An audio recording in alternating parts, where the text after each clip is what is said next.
reason why I canceled church is because I didn't want anybody to have an accident. But at the same time, I figured if people can go to Walmart, they can go to the grocery store, they can come to church. Okay. Amen. I got a couple of amens. I'm just trying to find out where my amens are. I'm just trying to. Can we give it up? Can we give it up for the best pastor?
Sensitivity is very, very high.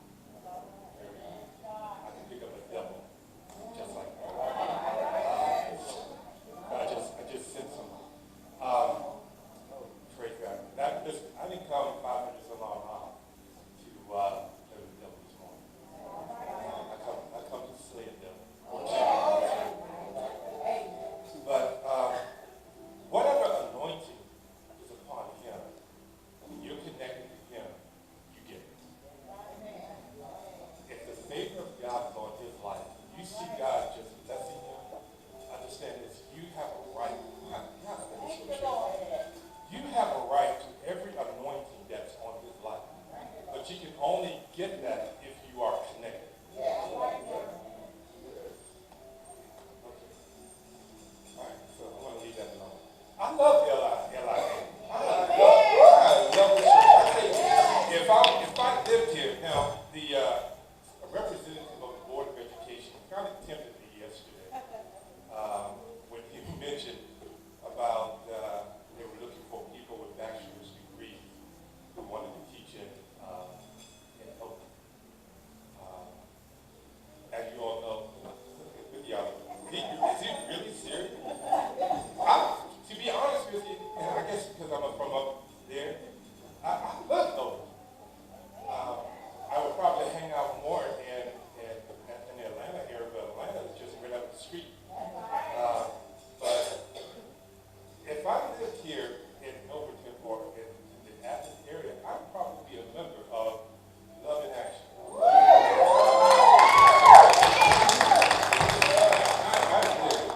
I just love this church. I love you all. I see such potential. When I look around the room, I see such potential in y'all. It's just, you all don't see it, but I see it. And there is so much. Oh my God, I see it. I'll hit that in a second. God, Holy Ghost, remind me. There's just, excuse me, but there's just so much going on right now in my whole village. Let's get into it. Again, I'm on assignment. We didn't have church last Sunday, so I didn't get a chance to do part 2 of message that I started on the first Sunday. And I always tell the folks up north, especially at my church, that the first message of the pastor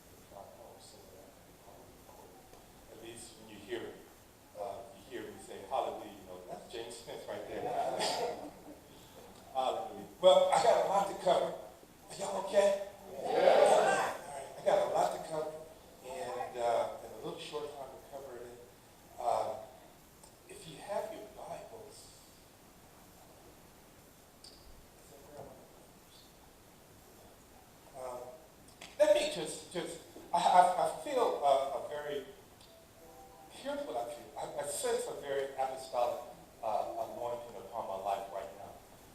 And I say that a couple of, 2 years in a row, I had a young man, older man I should say, who is operates in the apostolic or apostle. He's apostle. He has said to me about the apostolic anointing that's on my life. And sometimes you get words of prophecies and you're like, yeah, okay, right. But I really sense that right now. So I want you to just clear your mind and just be open to what the Word of God. I'm going to stir your faith up. You cannot miss. I guarantee you cannot miss anything that I believe that God's going to say to us today. I want you to hear the message behind the message. I think I heard somebody. I want you to hear the message behind. Hear what God is saying behind what I'm saying. Okay, and we'll all get out of here. We'll be good to go. And yeah, that's what we're doing. Yeah. Father, I thank you for this time. Thank you for the opportunity of being able to minister to these your people. God, I thank you for the anointing of God that I sense when I walk in this building. It's just a sweet spirit that's in here. Now, God, I pray as I share the word of God, but I believe that you're saying to this ministry as we jumpstart this year. God, I pray now that you would think through my mind and speak through my vocal cords. God, none of me and all of you. In the name of Jesus. God, let the words of my mouth and the meditations of my heart be acceptable in thy sight. O Lord, my strength and my redeemer. God, I am anointed to minister, and your people are anointed to receive. In Jesus' name, we come against every distraction this morning in the name of Jesus. The devil, the Lord God, rebuke you. And the blood of Jesus be against you now. In the name of Jesus, we pray. Amen. Amen. Amen. Can I submit this to you, love and action, that when you cross the year of 2019, and I'm going to prophesy this to you, when you cross over from 2018 to 2019, can I submit this to you that you entered your bamboo season?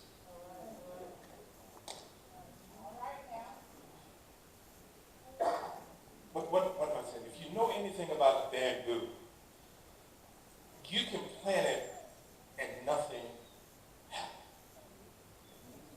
You can water it, fertilize it, and for year after year after year, you don't see anything. Then all of a sudden, you see a little a bulb that just pop up. There's not much movement from year after year. However, and it's almost like you can plant it and water it and nothing happens. You prayed and nothing happened. You fasted and nothing happened. You praised and nothing happened. You ran around the church and nothing happened. You did everything that the pastor said. You did everything that the prophet said. You did everything that the evangelist said. And guess what? Is there anybody in here that can get? You did all that in 2017. You did it in 2018. You did everything. You're like, nothing happened. You've done everything. You prayed and you cried and you cried and you prayed and you waited and you waited and you waited and waited and just simply nothing happened. Now here's the reality of it. The reality is that you really wanted to quit. Oh God, help me today.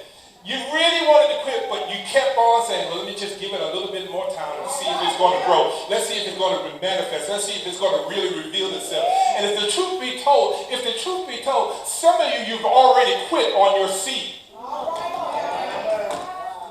And you're just waiting for that one opportunity for someone to offend you. Y'all know how church folks are. You know how church folks, they're ready to quit. They're ready to throw in the towel. They're just waiting for that one person to just say something that they don't like.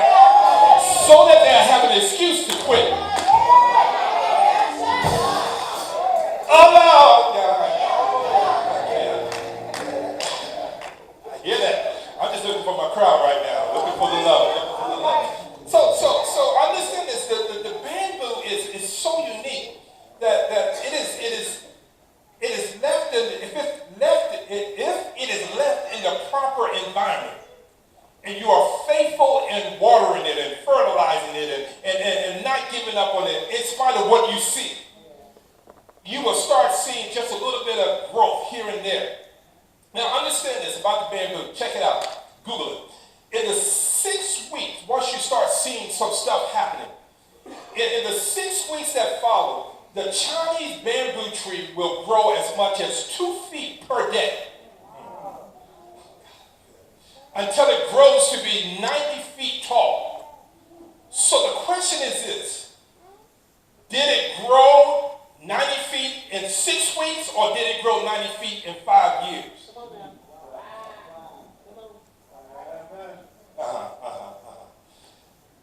Of course, the answer is obvious. It took 5 years. 5 years of watering, 5 years of fertilizing everything in order for it to grow. What am I saying? What you think when you think nothing is happening? When you've done all that you could possibly do, when you have seeded and you've watered and you've fertilized, when you think, I ain't giving, I'm not going to do another thing that the prophet says, I'm not going to do anything that the pastor says, I'm not going to do another thing, because every time we do something, ain't nothing happening. When you think nothing is happening, hallelujah, praise God, I'm here to let you know that something is happening behind the scene. Listen, you sit there and you say, no, nothing happening. And sometimes you get to a point where you're just tired of telling people what God is going to do. Do I have anybody in here besides me and Shell that know what I'm talking about? I mean, you just tired of telling people this is what God is going to do, this is what God's going to do, this is what God's going to do. And you feel so embarrassed because of the fact that you're talking about what God is going to do, what God's going to do, and nothing has happened. It's almost like God has gone on vacation. It's almost like he's on a cruise. He's laying up on the beach and you're waiting for him to do something and nothing has happened. You feel embarrassed.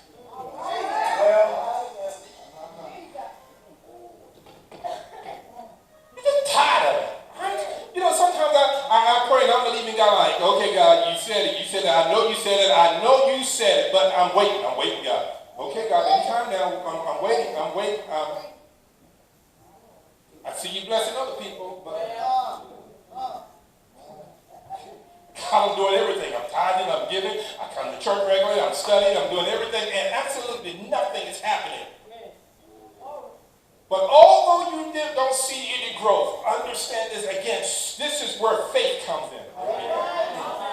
For the Bible says that we walk by, where my Bible scholars at, we walk by faith and not by sight.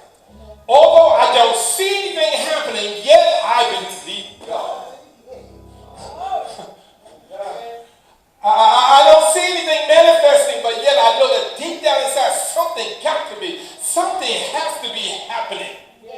So the growth of the bamboo, the growth of the bamboo begins with the seed, and it grows until it continues to grow before it grows over.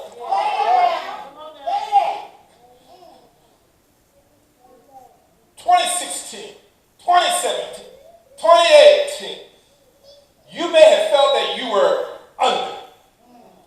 underappreciated, under attack, under love, underrated, under the bus, underneath, underground. But I'm here to announce to you that you have just crossed over it right now as we sit here.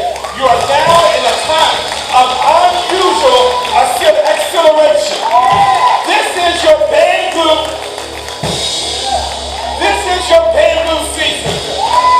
Tell somebody that this is my bamboo season. This is my bamboo. Understand this, that you can expect any day now, any time now, an unusual acceleration of the blessings of God and of the favor of God. When you think that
acceleration.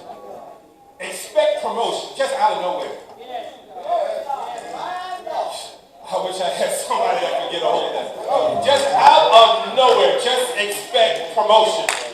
Out of nowhere, just expect somebody to say, hey, the Lord placed you on my heart, and I just want to just be a blessing to you. And they give you one of those Holy Ghost handshakes.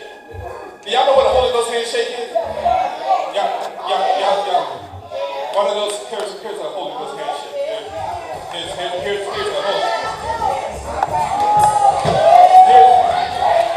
Here's the Holy Ghost handshake. Here's anybody? Holy Ghost. I just need one person.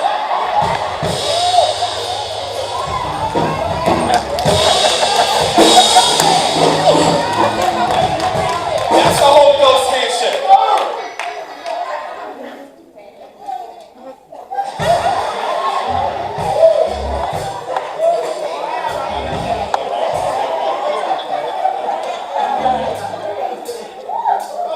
Somebody shout unusual acceleration.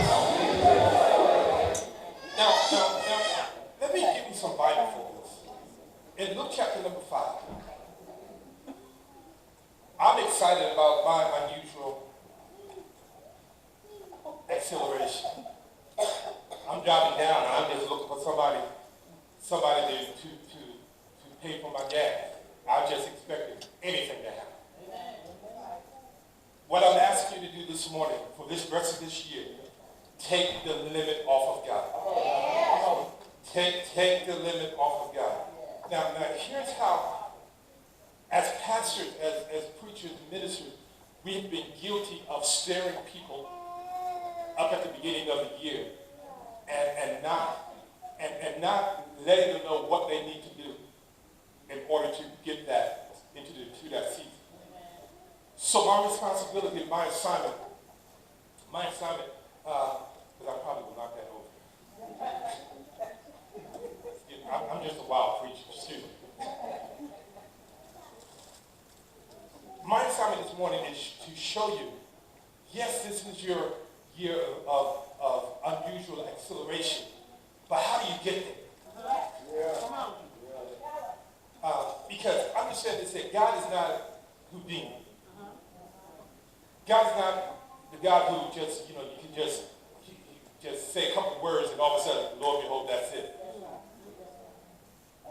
You're going to have to participate in every miracle that takes place, every breakthrough that takes place in your life.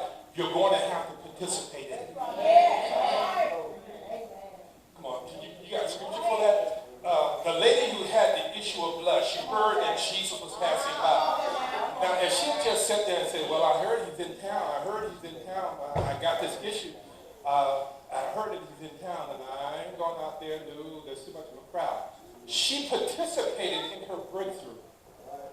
She said, if I could just but touch the hem of his garment, I will be made whole.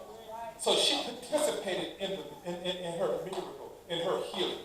So she reached out and she touched. So if this is going to be your year of unusual acceleration, and if I'm ever honored to come here and have a mic again, I'm going to make sure that you get it. I'm going to make sure that if the pastor say, just Pastor Spence, just get up and just say something. I'm going to say 2019, the year of unusual acceleration. Because I don't want you to forget this. Because I don't want you to be stirred now and not be stirred 3 months from now. The more you hear it, the more you develop faith for it. Woo, glory to God. Hallelujah. So here we go.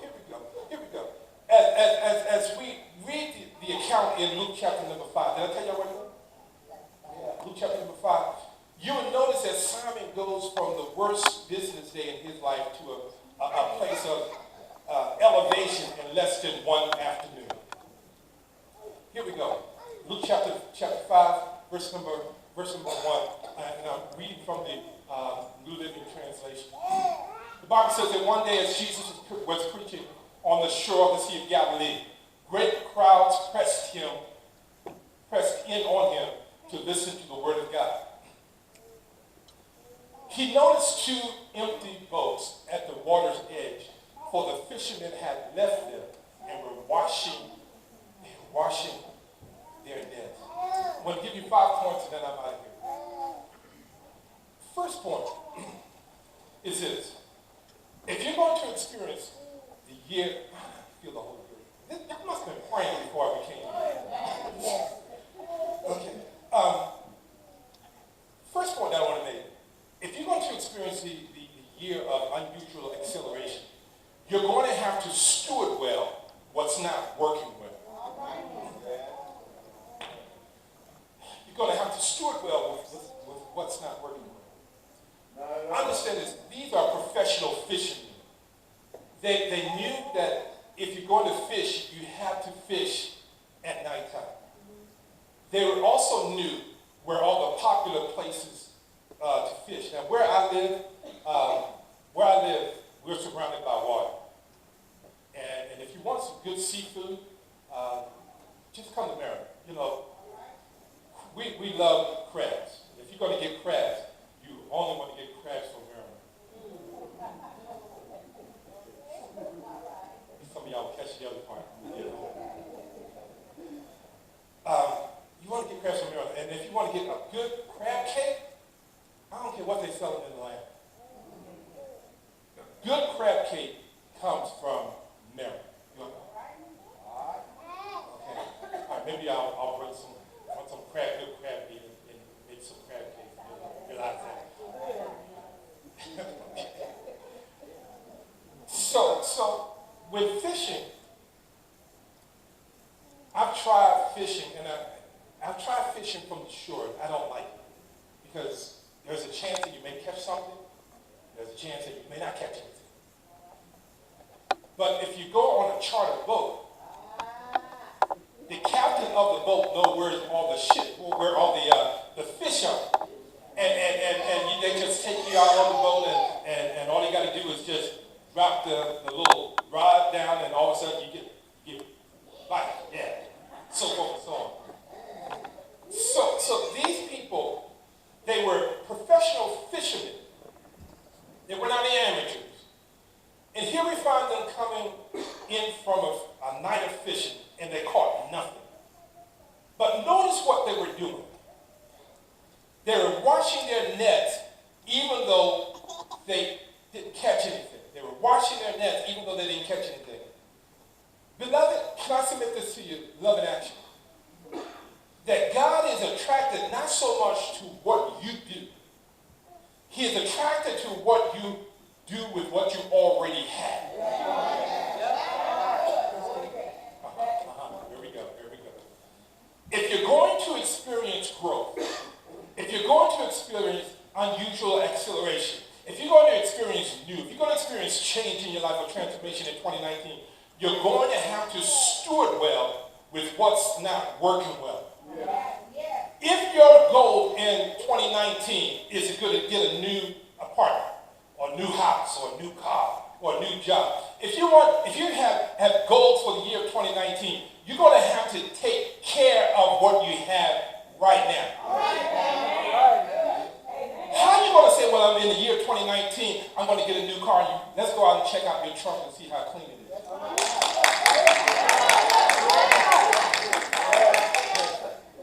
How are you going to say that I'm going to get me a brand new apartment, I'm going to get a brand new house in the year 2019, and you can't clean that studio that you have right? You're going to have to steward well with what's not working. Jesus one day talked about a master who had talents, and he gave 3 talents. He brought up 3 different people. He gave 5 talents to one person. He gave 3 talents to another person, and then he gave, I believe, 1 talent to another. The person who had the 5 and the 3, I believe, they took the talent that he had, gave it, and they worked it well. The one that had the 1 talent did not invest at all. And many times God gives us, and God gifts us with what we have. But the question is, what are you doing with what he has already given you? No, it was the thing that it was. Well, let me put it this way.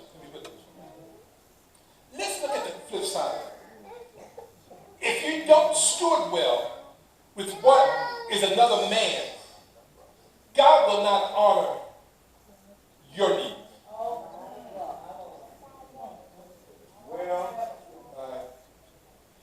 Could you see straight up? That's your seatbelt. Feel a little turbulence in the house. Okay, that's right. Where's my that's right? Okay. Here we go. Last year I was here. And I just happened to say something. I didn't think it was all that spectacular. But, I guess it was a seed. The pastor got a hold of that seed.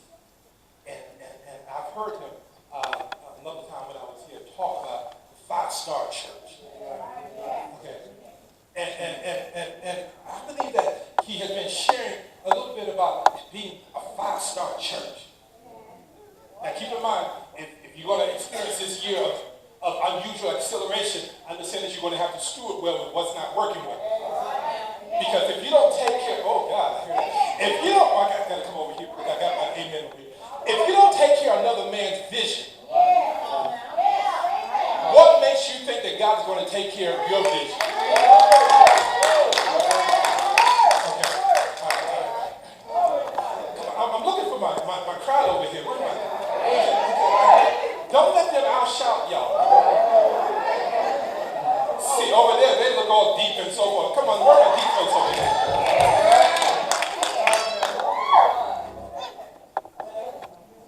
The truth of the matter is that some of y'all have not got the concept of what a 5-star church is because of the fact that your mentality is a 1-star, 2-star, 3-star. You're used to, but you're used to going to places. Think restaurant. Think hotel. When you go to a 5-star hotel, it's different from going to Motel 6.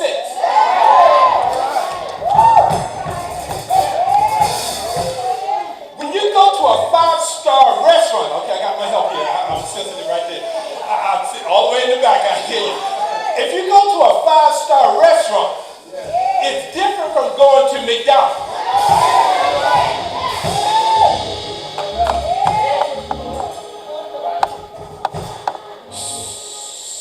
We want 5-star, but we got to change our mentality. Take it from a 1-star to a 5-star. I think that see, I'm a single young man, and you got to ring on. I wear this to keep people away. I do this on Sundays. I wear this on Sundays at my church, so that when the ladies come in, they know that.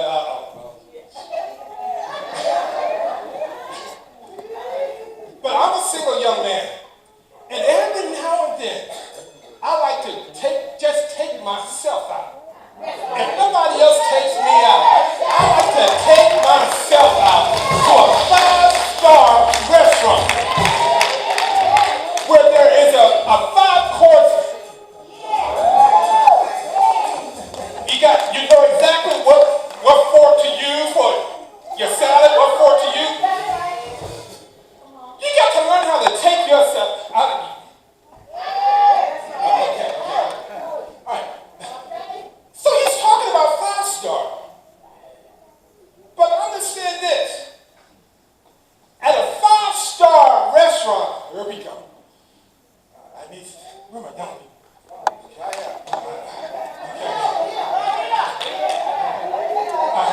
Okay, I'll say. In a 5-star restaurant, there is no discrimination. They don't care whether you're black, they don't care whether you're white, they don't care whether you're male or female, they don't care where you go who you are in a 5-star restaurant. It's only in church that people are concerned about who you are, what you did. We want to be a 5-star restaurant or a 5-star church, but yet we discriminate. That's what I've been waiting for all along. We discriminate in church. If they don't look like us, if they don't act like us, if they don't wear, if they don't say hallelujah like us, understand that we're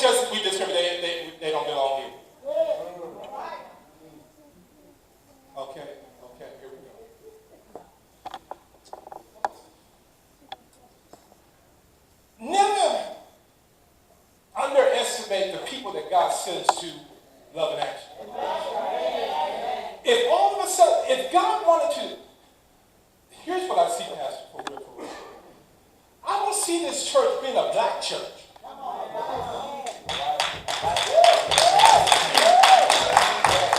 I don't see this church being a black church. All I see right now, in the natural, all I see is a bunch of African American people. But God never designed love and action to be just African American individuals. And if God decided to send people who were not African American to start coming in here, and let's say 20 of them came in here, how would y'all feel?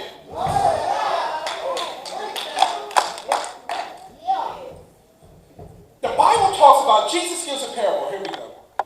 God help me here. I ain't scared. Jesus talks about, I'm going to take my time. I didn't come 500 miles to preach you and give you a 30-minute message. Thank you. Jesus talks about a parable. And he says that there's a man who planted a treasure. And the treasure was planted in the field. Understand this, if you know anything about the field and see, believe it or not, I was for real, I was raised up in the country. And in the country part, there's nothing but fields and woods. And when they got ready to make gardens or to plant gardens, they would plow the field. And the field is made of nothing but dirt. Jesus said a man came and he planted a treasure, but the treasure was planted in the middle of dirt. If you're going to get the best out of people, understand this, that you're going to have to bypass the dirt that's in their life. You're going to have to bypass the stuff and the mess and the stuff that don't look like, oh, that ain't holy, oh, that's not Jesus, that's not. Understand that you're going to have to bypass all the mess that's in their life in order to get the treasure.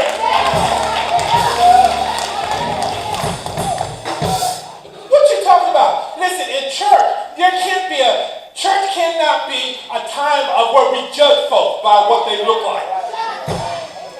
If a person came here all tatted, tattoos everywhere, on the neck and so forth, and sat right beside you, what would you say? What would you think? If a person came in here, drunk for real, drunk. Yeah, you deserve it. And wanted to sit up in the front of the church, what would you do? If somebody came here, y'all know what weed smells like, I know what good gas smells like. For my young people. Okay. Y'all know what But if a person came in here, just weed up, and you can smell it. And you can smell that they've been smoking on some good weed. And sat right in church.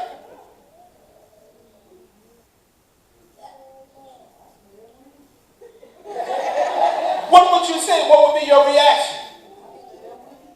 Listen, if somebody came in, if somebody came here and they're struggling with their sexuality, my God, and all of a sudden they wanted to come to Oasis. They wanted to come to love and action. What would you say? Are they welcome here? Okay, I'm going to say right here, because I ain't hear nothing over here. I might need some of y'all to move over here. For real. I've been ministering last year. I spent from March until the beginning of December, talking about the grace of God and evangelism and so forth. And I said this. I invited someone who was born a male, but decided that they wanted to be a female. Did I say that right? Okay. And I said to the folks, when she comes in, well, how you going to say that? That's a man. I said, when she comes in, treat her like she wants to be treated. Because what happens is that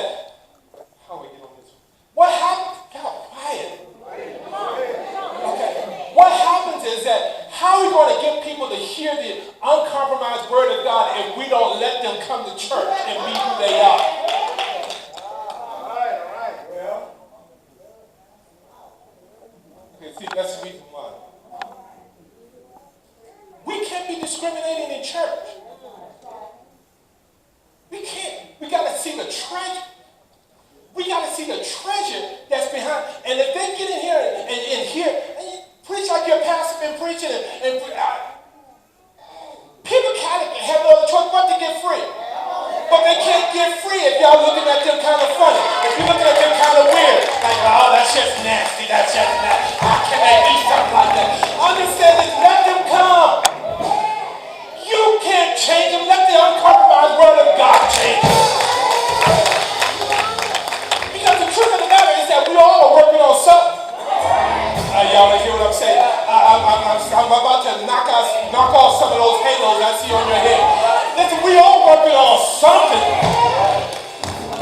And here's what I found out, Pastor. Once God delivers me from one thing, God says, okay, there's something else you need to work on. And a lot of the stuff that God is working on is not stuff that's visible.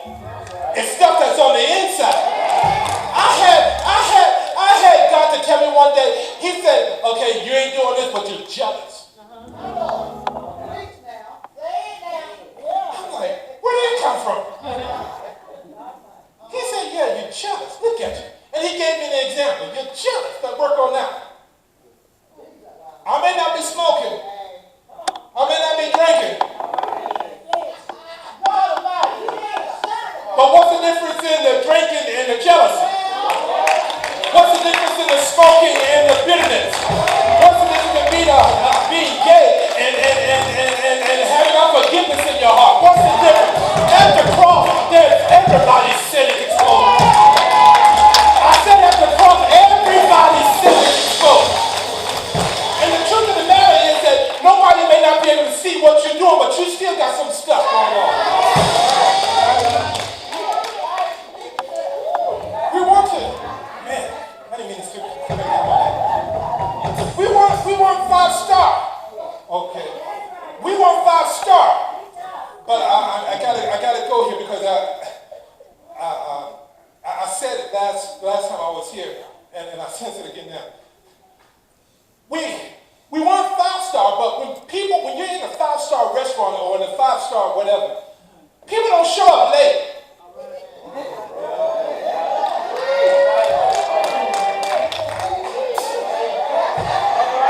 Put that stone down. Put that rock down. People don't show up late. And if you follow me on Facebook, and not too many of y'all follow me on Facebook, but I posted at the beginning of the year. I posted at the beginning of the year that in the year of 2019, we have to, and I said it for real for my folks, because I got an issue also at my church. I said at the beginning of the year, we need to leave lateness for church in 2018. We can be on time for our doctor's appointment. Get there, wait for them to call us. And then once they call us in the back, wait some more. But then when it comes to God's business in God's house, we want to be late.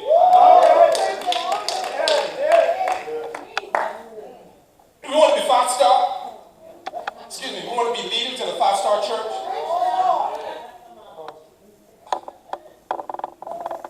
Where your priorities are. Oh, Jesus. Oh, you know, Brother Pash, I'll tell you what, the reason why I'm late because of such and such and such and such and such. And you say, well, my heart is really to be on time for church. But I had to clean my house.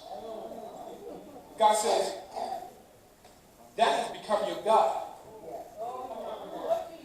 I have to do this. I have to spend time with my wife. I got to spend time with my husband. You know, got to do this. God says, really? I gave you him. I gave you her.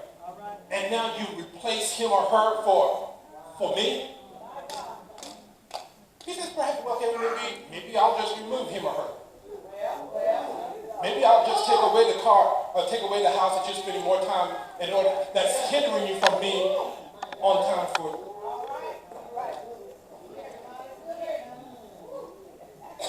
Thou shalt have no other God. So I understand. I got a lot to cover, man. How much time do I have? All the time I need? Okay, here we go. So this is unusual. So we got to learn how to take care of what God has already. This is a wonderful church, y'all. Y'all shouldn't. No one from out of town should have to come to your church and tell you how wonderful it is. I think the praise and worship team. I know the pastor. He's already said it, but I think this praise and worship team. I was back in the back. I'm like, my God, they're on fire already. 8 o'clock in the morning.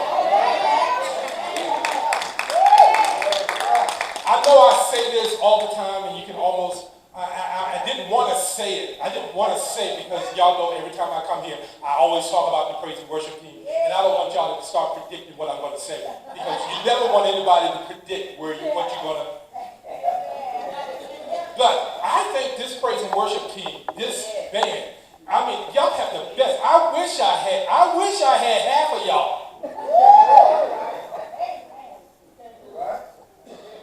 We got to learn how to appreciate what we have. And understand everything that God has given you, really, you are a steward and it doesn't belong to you. It's God's by ownership, but it's yours by stewardship.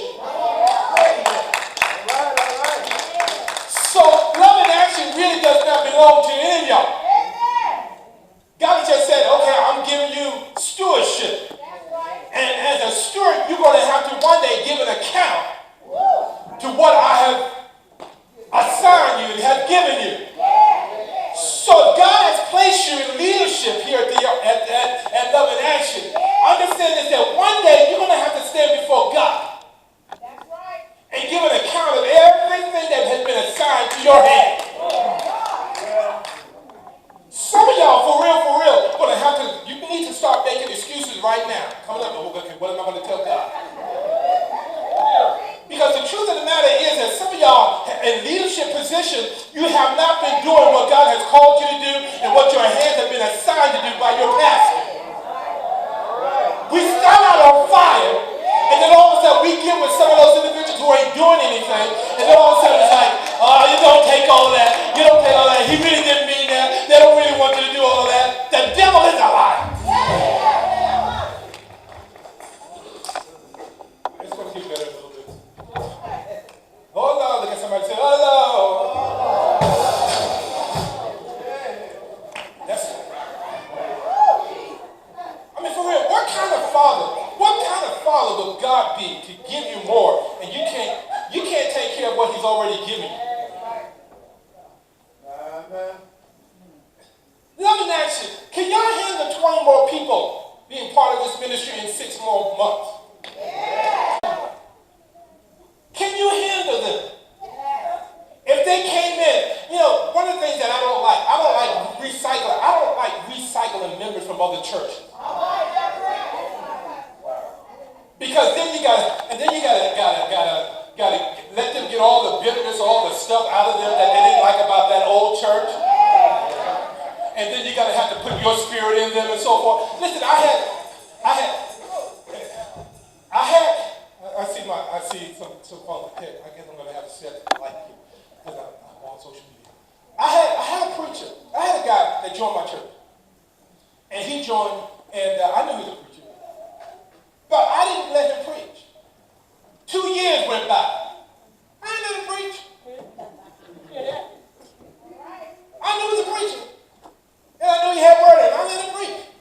I wanted to make sure before I laid hands on him and licensed him, I wanted to make sure that he had the spirit of my house.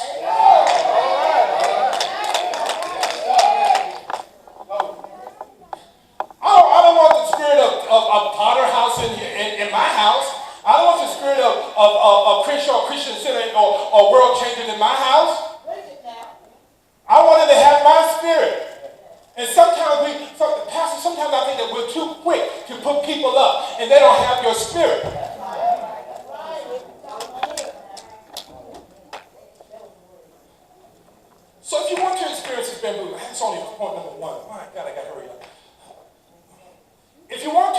bamboo season, please understand that it's not about what you are about to receive. God is looking for what He has already given you and what you're doing with it.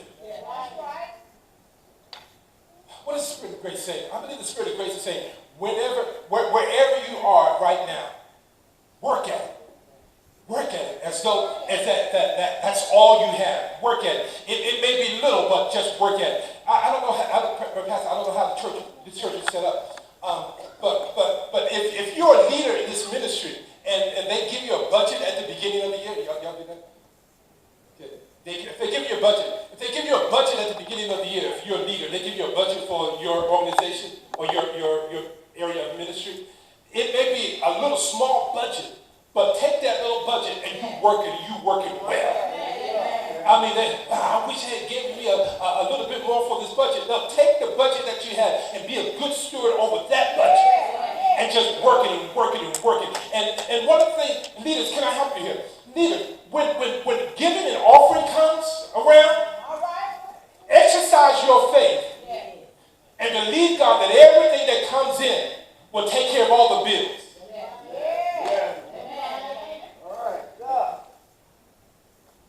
Here's where I am right now. And I learned this from my pastors. If you know Apostles Tony and Cynthia Brazen, you may see them on television and so forth. Those are my pastors. And one of the things that they taught me is to use my faith. Use your faith. You know, one time, can I be transparent? I'm going to be transparent.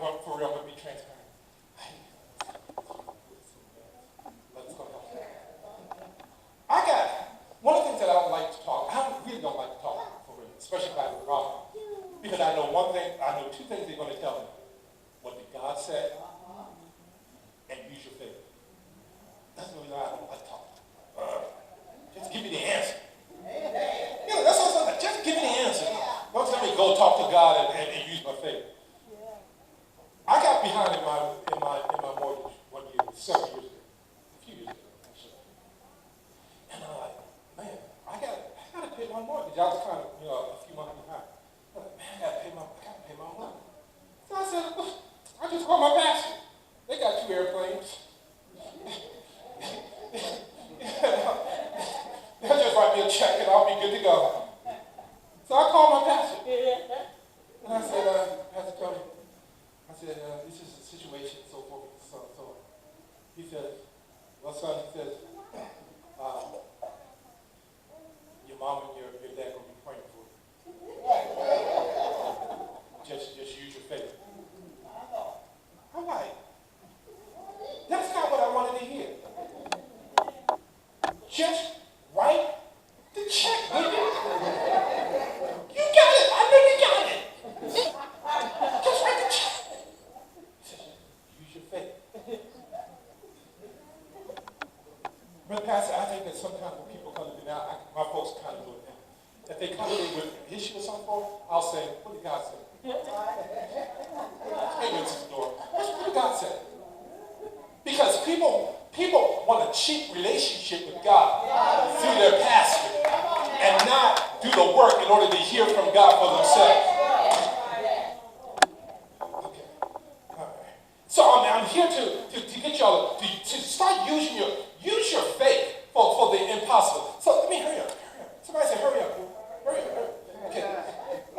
Verse number 3. Come on, I got 2 more points. I got to hurry up. Verse number 3. I don't have it. I didn't pull it up. I got it. Verse number 3. Okay, so stepping into here we go. Stepping into one of the boats, Jesus asked Simon, its owner, to push it out into the water. So he sat in the boat and taught the crowds from there. Here we go. Second point that I want to make. Let God sit in what you have. Let God sit in what you have. Notice that Jesus stepped in the boat before he even asked. Look nervous. I'm a firm believer that Jesus will Jesus will intervene in certain situations in your life, but he will not act upon it until you allow him to do so. So see the picture. Jesus steps in. He goes in. He just steps in the boat. Hey, man stepping in your boat. Now, Peter, can I deal with some issues in your life? Even though he steps in the boat and is ready to deal with some issues that's in your life, he's not going to deal with them until you give him permission. Can I give you one of my pet peeves?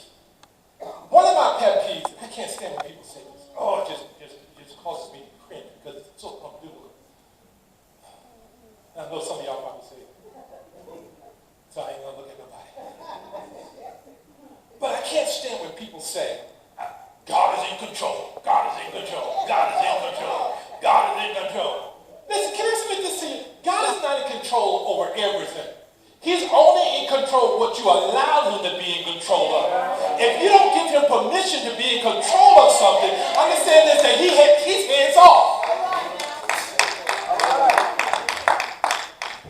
We have 800,000 federal workers, and I live up near the DC area, and we got 800,000 federal workers who are laid off. And the nerve of somebody saying, well, God is in control. God is in control. God is in control. People line up. See, y'all don't understand what's going on because y'all down here, and y'all probably don't have federal workers down here. But people are literally lined up, waiting for free groceries because they're not getting paid because of our president. And then you're going to say, God is in control. Can I submit this to you that God will make what the devil meant for their demise, he'll turn it around for their good. But God is not in the middle of people being laid off. A little child died, get hit by a car.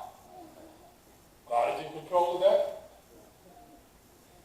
Think. You come to church, think. We have a tendency, and the thing about it is that when we can't explain, Sister Dora, good to see you. When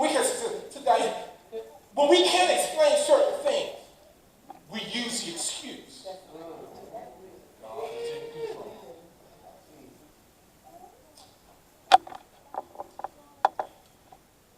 Okay. See that one come up? All those God in control people just got quiet. But really, think about it. For real, think about it. If you don't give him control, if he don't give him control of your life, then understand he ain't going to take control. Yeah. Oh, God made you. No, God only, you're only doing it because of the fact that you yielded to God. Yeah. So picture what's going on in this account. Jesus steps into the boat, and Jesus is so unique. Jesus steps in the boat, and Simon's boat, Brother Pastor, and he steps in, it's Simon's boat, and he starts talking to other people. Wait a minute, but it's my boat, Jesus. You're going to step in my boat, you're going to just ignore me, and you're going to start talking to other folks? It's like this. You wait to hear a word from God. And God is blessing everybody, talking to everybody except you. Have you ever been there? You're like, so to be blessed. But what about me? Well, I just heard a word from the Lord. You sitting there, where's my word? Where's my word? It's almost like God ignores you. How many of you ever had God to, it's almost like God really, it's almost like you feel as though that God just ignored everything that he ignored all your faithfulness, all the things that he's just ignoring you. I've had God to, as a pastor, I'm like, God, now you know what's going on. Why are you not saying anything? Why are you not moving? I know that you're God. I know you're a miracle worker, light in the darkness, all those kinds of things. I know you do all those things, but why are you not saying anything? But you're doing it for everybody else. Look at somebody saying, if he's in your neighborhood, if he's blessing your neighbor, that means he's in your neighborhood. All right.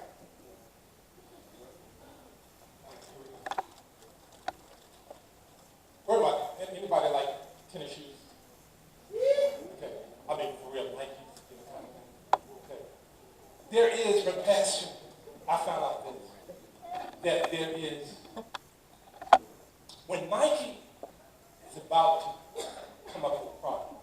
or even an apple. Any apple fans in here? Okay. I'm going to believe God that y'all make it to heaven, okay? Just kidding. There is a reveal date, and then there is a release date. Nike comes in. This shoe is coming out. I'm about to shout for real. This shoe is coming out, and it's going to look like this. Just to stir you up. And this is the date that is going to be released.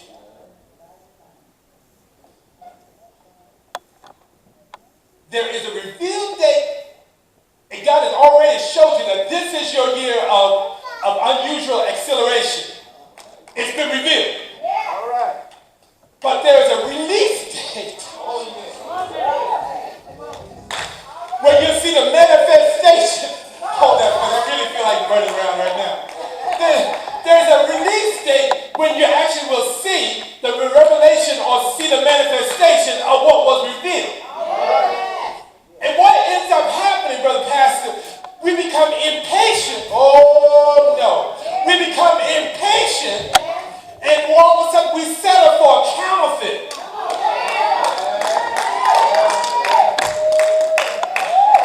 We settle for a counterfeit. Oh, yeah, God promised me I'm going to have a boo. Yeah, this is my year to have a boo.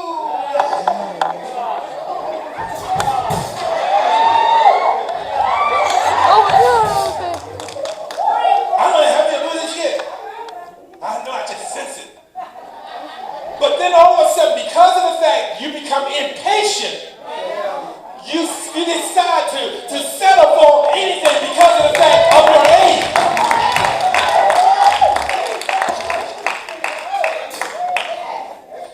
Do you have a Bible for that, brother preacher? Come on, Abraham, you're going to be the father of many nations. The reveal. You're going to be the father of many nations. That's the reveal.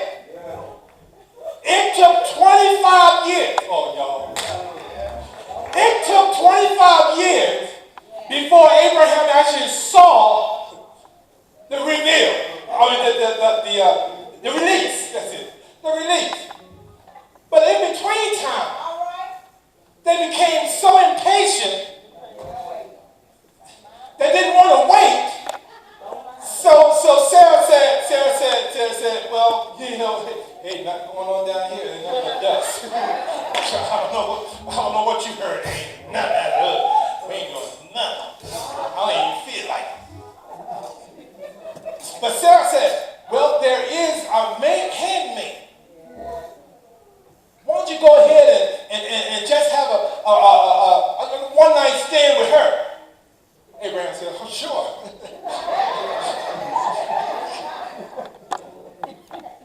What Abraham decided to do, Abraham decided to settle for an invitation, my God, when God had the real thing, y'all. I can stay right here for the rest of the time. God had the real thing for him. And many times during this time of bamboo season, understand this, that we will settle for anything as opposed to wait. And there comes a time that you're going to perhaps have to wait.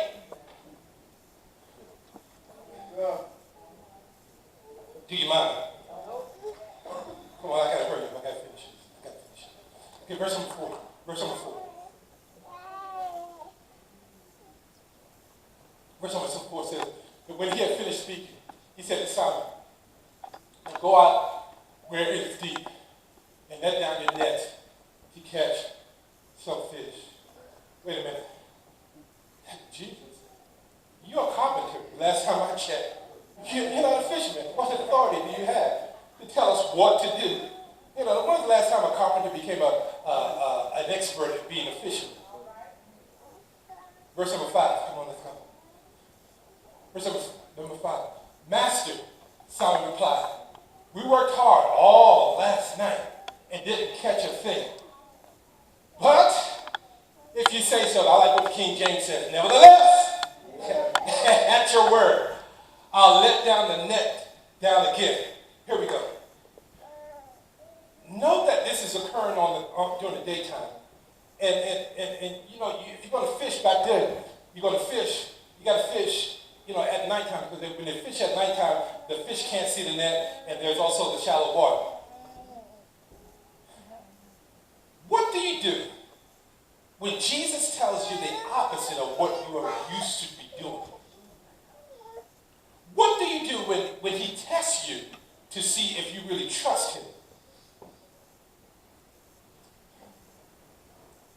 Today is the kickoff of your pledge campaign.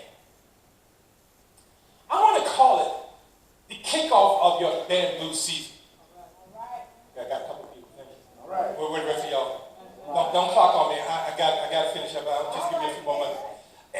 It's a kickoff of your bamboo season.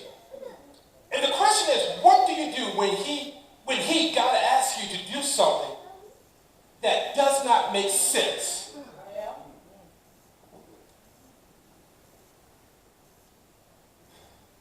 Well, I pledged 150 last year. God says, use your faith. Pledge double that. God, that don't make sense. It doesn't make sense, God. You know what I got to deal with. You know my bills. You know everything that's going on in my life. It doesn't make sense. Where are the individuals that will hear from God and will say, nevertheless, Jesus, my God, I'll do it because you say so. I'm a professional fisherman. I know what's going on. But if you say so, I'll use my faith and believe God. He said, okay, you double the sheep. Nevertheless, not at my word, but at your word. But what did he say? Have there ever been a time in your life when God challenged you to do something that didn't make any sense? There have been times in my life, God would challenge me, for real, to do something. All right, God, you know that don't make any sense. You know what I have in my bank account? It seems like that since I've been retired, it seems like I'm giving more than I've ever given, and I got less than I had. That doesn't make sense, y'all. You know what I mean? That really doesn't make sense. But I do it because of the fact that, God, I just trust you. Do I have anybody in here that says, God, whatever you say, I'm willing to do it? Nevertheless, not because of what I'm thinking. I got my help here in the back. Nevertheless, not what I'm thinking. I'm not looking. Because here's what people have a tendency of doing. People have a tendency of looking by sight and not by vision. As long as you're looking at what you have in your bank account, as long as you're looking at your bills, guess what? That's all you're going to have. But if you say, wait a minute, I'm going to look beyond what I see, and I'm going to trust you. Come on, every time I come here, I'm going to say, where's your faith? Where's your faith? Are you using your faith? Are you using your faith? Can you trust God? Okay, I got to hurry up. Look at somebody and say, can you trust God? Can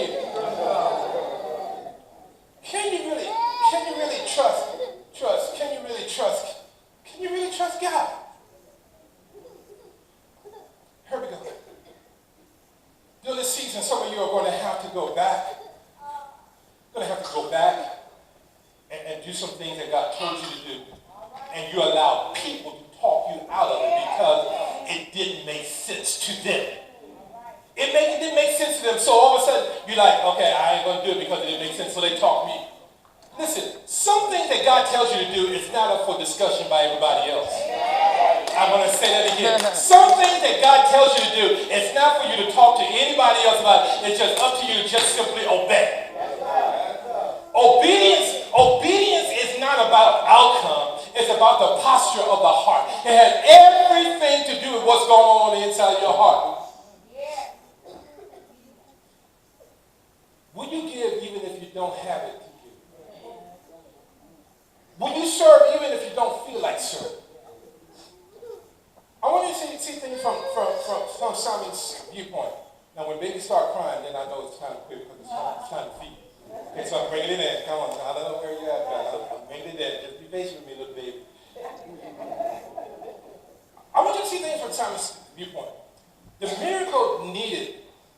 The miracle needed his participation. He had to work to get to the spot. They didn't have motorboats. He had to work to get to the spot. What are you willing to do in obedience to the voice of God?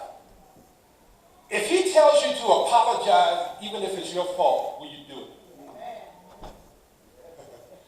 If he tells you to tithe, even if you have not even used to doing it, will you do it? If he tells you to pledge 500, will you do it? If he tells you to pledge 1,000, will you do it? I'm looking for those individuals that will say, nevertheless, not at my word, but let your word. Okay, let me bring that. I'm not going to get to all these other things. I'll just mention it. Third point. Give me verse 6, if you will. Verse 6. Verse 6. And this time their net was so full of fish, they began to tear. Verse 7. A shout for help brought their partners in the other boat, and soon both boats were filled with fish and on the verge of sinking. I don't know what point this is. What point? 3. Point number 3. You got to have faith for the flip side. Have faith for the flip side.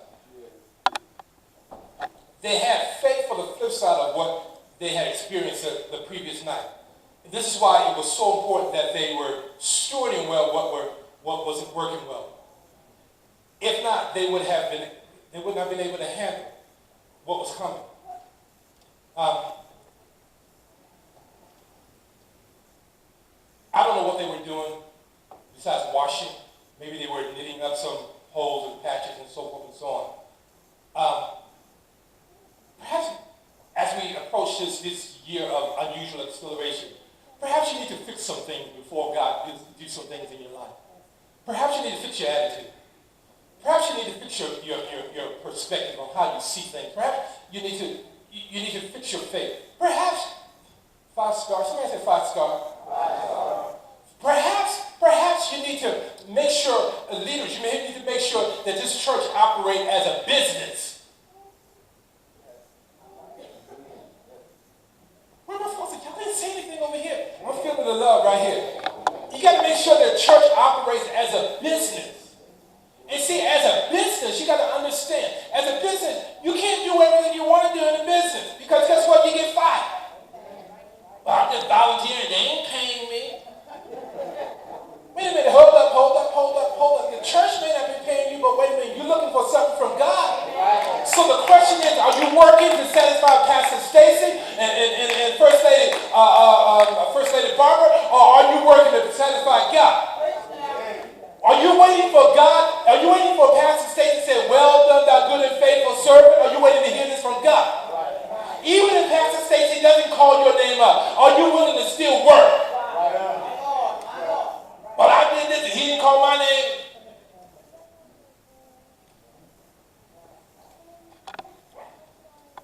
Can I just say this? I may get in trouble. Correct. Give it back now. A little bit embarrassing. But the only permanent position in this church is the pastor. Amen. Yes. Amen. Okay. Well, that way. Okay. Amen. The rest of y'all are temporary.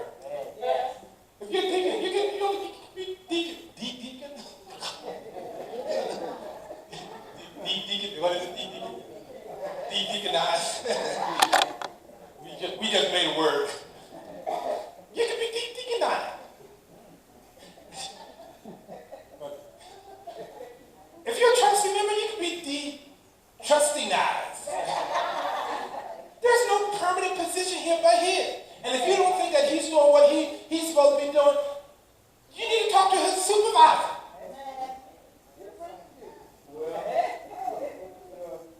And the truth of the matter is sometimes the issue is not him, it's... Okay, let me move on. The faith for the flip side. Here we go. Faith for the flip side. Be faithful to the flip side. Okay, first, okay. 4th point. I'm going to just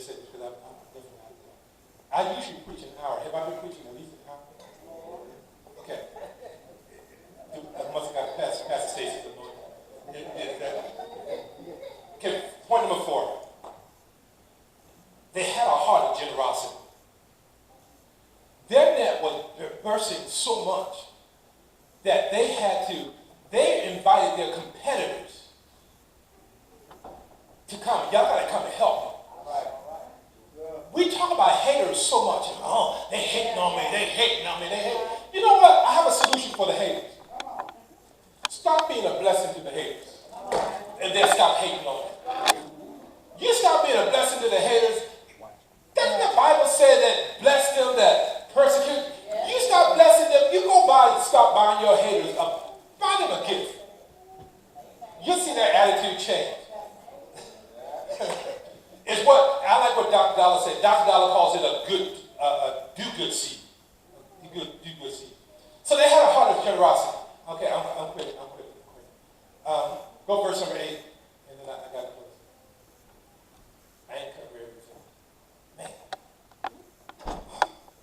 When Simon Peter realized what had happened, he fell to his knees before Jesus and said, "Oh Lord, please, oh Lord, please leave me. Please leave me. I'm such a..." Oh, yeah, I got it. Oh Lord, how would you want Jesus to leave you? Okay, I see what he's saying. "Oh Lord, please leave me. I'm such a sinful man." Last point. Acceleration will always magnify your secret sins. Always magnify your secret sins. All of a sudden, Simon was just being blessed. And then all of a sudden, Simon recognized that, oh my God, I'm before a holy God. Miracles will expose the mess that's in your life. You get close to the glory of God and the presence of God, understand this, that it'll show everything. And even though, and here's the grace about it. Even though Simon was sinful, it didn't stop God from blessing him. And this is where grace comes in. Jesus did not leave Simon because he had issues. Jesus stayed with him. Please hear and receive this love in action. Because people have issue or have an issue, it doesn't mean that their salvation is not secure. Because in order to secure your salvation according to the Bible, all you need is to believe. Now, you may have some people that don't want to follow you because of the stuff that's going on in your life, but their salvation is secure. Please get this. Because of the fact that I may not be living right or living the way that you want to think I ought to be living, understand that it doesn't mean the message of deliverance is of no effect. God is still a deliverer whether you see it in me or not. God is still a healer even if I may be going through things in my body or not. He is still a deliverer. Here's my prayer. This should be all about prayer. Search me, oh God, and know my heart. Try me and know my thoughts. If you see anything that's wicked in me, just take it out. Lead me to the way of everlasting. Come on, verse number 8, 9, and 10. 9 and 10. For he was all struck of the number of fish that they had caught, as were the. Can you please off? I appreciate it. Bring it to a close. His partners, James and John, the sons of Zebedee, were also amazed. Jesus replied to Simon, "Don't be afraid. From now on, you'll be fishing for people."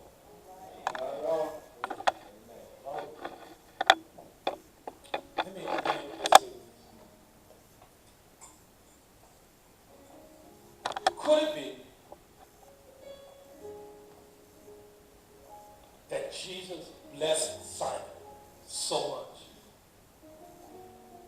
because Jesus wanted to take him out of the vocation that he was in and show him what he really been called? Simon was used to being a fishing for fish, but his true calling was to be fisher of men.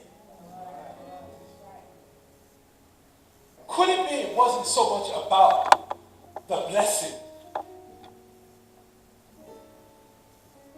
Could it be it was all about people? Perhaps in order to fish, you got to have bait. Could it be that the bait was the blessing? And as a result of the fish seeing the bait they got a hold of. They came in. I'm convinced, Brother Pastor, that everything that we do in church is not about